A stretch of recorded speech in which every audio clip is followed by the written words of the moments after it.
Allison, and I'm here with my partner Jason Taylor with eXp Realty, and we're interviewing Dennis Knight, a local lender that's been in the business for about 30 years. Thank you for being here with us today, Dennis. Thanks for having me.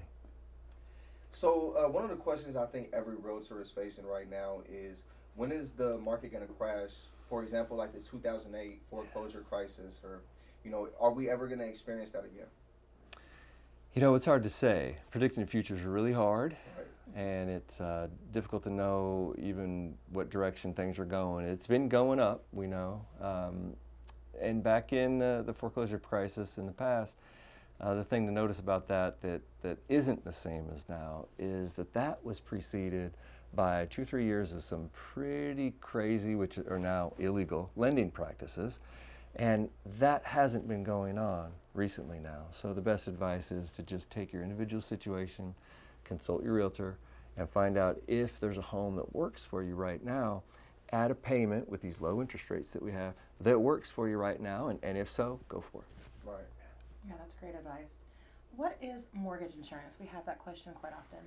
Yeah, mortgage insurance. So let me tell you first what it's not. What it's not is the homeowners insurance, because that is something different. It helps if the house burns down or, heaven forbid, different things happen to the house. That's that insurance. Mm-hmm. Mortgage insurance is different. It actually insures the lender, so that they don't take a loss, which can happen sometimes when less than 20% down is put. Sure. So for a buyer, what happens is the mortgage insurance is their ticket to putting less down. Right. Okay. That makes a lot of sense. How can waiting to buy a home hurt you? We see everybody saying that interest rates right now, they're historically at an all-time low, right? But for those people who are saying, I'm going to wait till next year, how can waiting hurt them? I've seen it many times where people have done that, and what can happen is a big thing right now is interest rates are near all-time lows. They hit their low back about 7-8 months back in August 2020, and they're about 0.5% higher than that right now. Right. But historically, they're double from where they are right now. So what can happen is, as interest rates rise, say 0.5%, for a typical, say, $400,000 home in the area, that adds about $100 to your payment. If rates go up 1%, adds a couple hundred. Right. It's not the end of the world, but what can happen is you end up paying more for the house than these almost ideal situations that we have now. And that's the main thing at the end of the day. Right, yeah, that makes a lot of sense. And then, is there a difference between mortgage insurance for FHA loans versus conventional financing? There is. FHA has a fixed, there are only a couple of tiers. Typically it's a certain amount, and for conventional it varies greatly depending on your credit score. So there are some decisions there that we help people make depending on their credit score, which one to go into. But in getting out of mortgage insurance, FHA doesn't have that option in most scenarios. You're pretty much stuck with it the entire time, where conventional has a way to get out of it, either up front or if you've been in a home 3 or 4 years, home's gone up in value, the loan balance has gone down, you can get out of that. So mortgage insurance is part of the payment.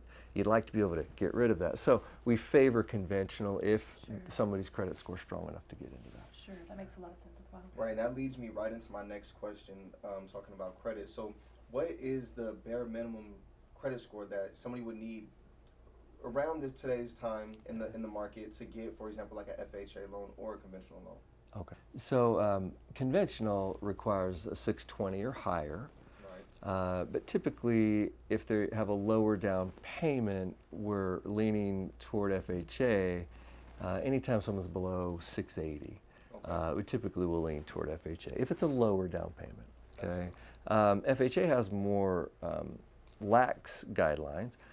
We can currently go down to 550 if they have 10% down. So a lot of people don't have 10% down if it's their first home. So 580 is the minimum for 3.5% down. That's great information. I think that's very doable. Yeah, and for a lot of people that's very doable. Here's another question I get. A lot of times my sellers contact me and ask me about refinancing and when is a good time.